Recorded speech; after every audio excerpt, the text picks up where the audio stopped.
Good morning. आज चाहिँ हाम्रो 12th म्यारेज एनिभर्सरी होइन। अनि बुढो चाहिँ काममा गइसकेको छ।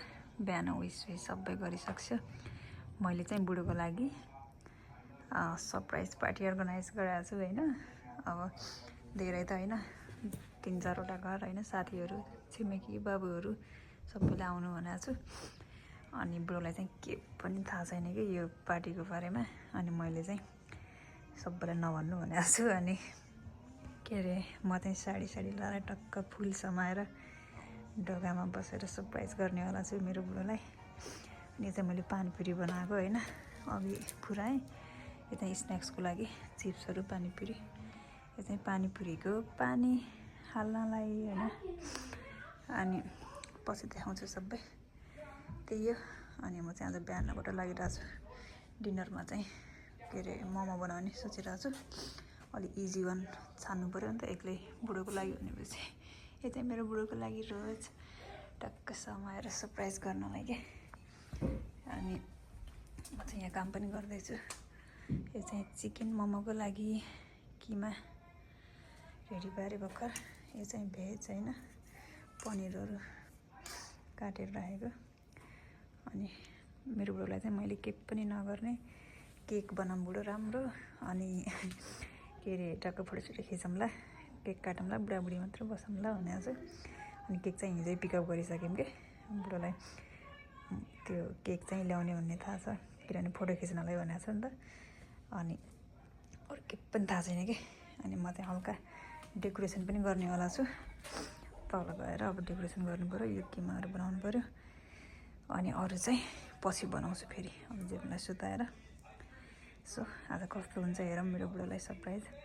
अलिअलि सरप्राइज त पहिला पनि दिन्थ्यो सानो सानो होइन। यो चाहिँ ठुलो हो मेरो लागि चाहिँ, किनभने एक्लै म केही पनि गर्न सक्दैन क्या बुढो बिना। एकचोटि चाहिँ बुढोको खुसीको लागि सरप्राइज दिनको लागि प्लान गरेँ होइन। अनि सबै कुराहरू हेरौँ कस्तो कस्तो हुन्छ। बुढोलाई चाहिँ 6 बजे हिँड्छ म चाहिँ बच्चाको क्लास लगेर ल्याएर आउँछु भनेको छु। त्यस्तो भनेपछि चाहिँ छिटो आइसिन्न नि त। अनि सबै साथीहरूलाई पनि के अरे बुढो आउनुभन्दा अगाडि 6:30 बजीसम्म आइपुग्नु है भनेको छु। सबैजना आउनुहुन्छ होला। अनि सरप्राइज गर्नेछौँ। हामी चाहिँ अहिले डेकोरेसन गर्न लाग्यो होइन। मेरो साथी उसलाई चाहिँ मैले बिहान अघि भने स्कुल जाँदा होइन प्लानको बारेमा।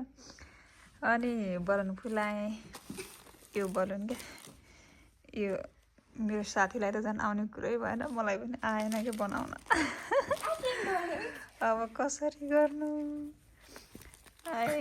बुढोले एकछिन गरिदिएपछि त्यो छोरीलाई पनि आउँछ क्या। छोरी स्कुलमा चाहिँ पछि आइ पनि भन्नु पर्ला। त्यही पनि म ट्राई गर्छु। मैले कहिले गरेन कि, जहिले बुढोले गर्छ छोरीले गर्यो। के गर्ने पऱ्यो, यति बनायो। फाइनली गाइज हामीले यो बलुन पनि बनायौँ है बेबी। मेरो पार्टनर ह्याप्पी छ अहिले।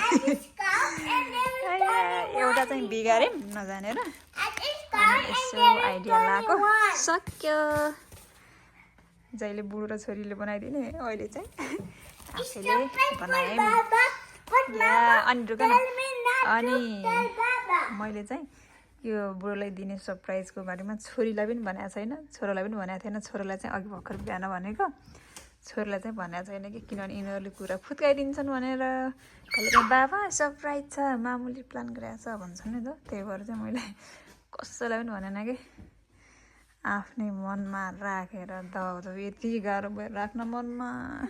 कतिचोटि त पुरा फुत्काउनै लाग्थेँ बुढोको अगाडि, तर बुढोले थाहा पाइसेन। अब हामी डेकोरेसन गर्छौँ त्यो वालमा। फाइनली मेरो डेकोरेसन चाहिँ रेडी भयो मेरो बुढोको लागि सरप्राइज। फाइनली डेकोरेसन चाहिँ रेडी भयो। सिम्पल गरेको छु, हटै हट मेरो राजाको लागि। अरू सामानहरू चाहिँ ल्याउन बाँकी छ अलिअलि। चाहिँ रेडी भयो साडी लगाएर बुढो आउने आशामा। कतिखेर आइसिन्छ होइन।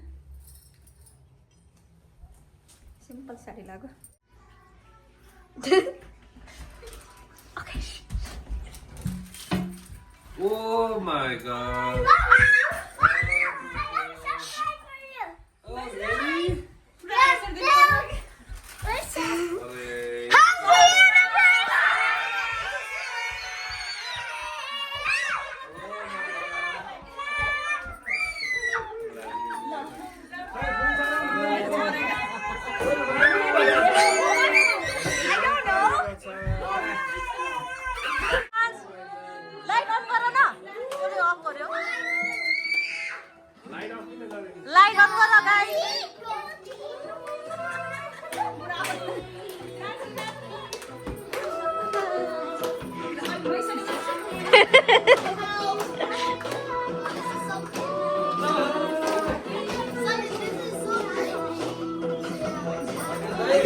चाहिँ हो हाम्रो एनिभर्सरीको केक यस्तो छ to be yourself togetherness.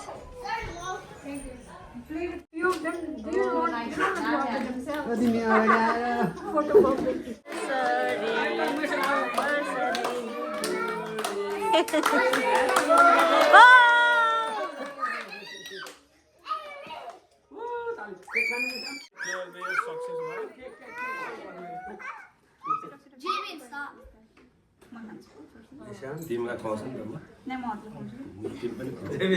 ल दुईजना सँगै खुवाउनु न ल खानु खानु न खानु अब प्लेट ल्याएर नि यिनीहरूलाई खुवाइदिनु पर्यो हाम्रो स्न्याक्स हो पानीको पुरो पानीपुरीको पानी चाहिँ यसमा हालेको यस हाम्रो चाहिँ स्न्याक्स पानीपुरीको पानी हात छोड्छ त हजुर खै यताको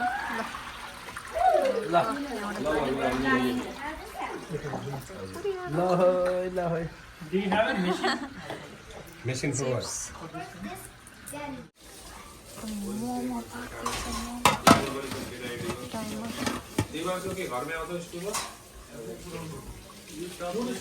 कस्तो लाग्यो पुरा सरप्राइज हजुरलाई सरप्राइज रमाइलो लाग्यो थ्याङ्क यू सो मच बुढी एकदम एकदम त्यो कस्तो भयो भने चाहिँ मैले अनएक्सपेक्टेड त्यो मैले सोचेको पनि थिएँ त्यस्तो हुन्छ भनेर बुढीले चाहिँ एकदमै त्यो अनएक्सपेक्टेड चाहिँ त्यो एउटा हुन्छ नि सरप्राइज रियल सरप्राइज के हुन्छ भन्ने कुराको फिल गराइदिनु धेरै धेरै धन्यवाद बाई बाई एभ्रीवन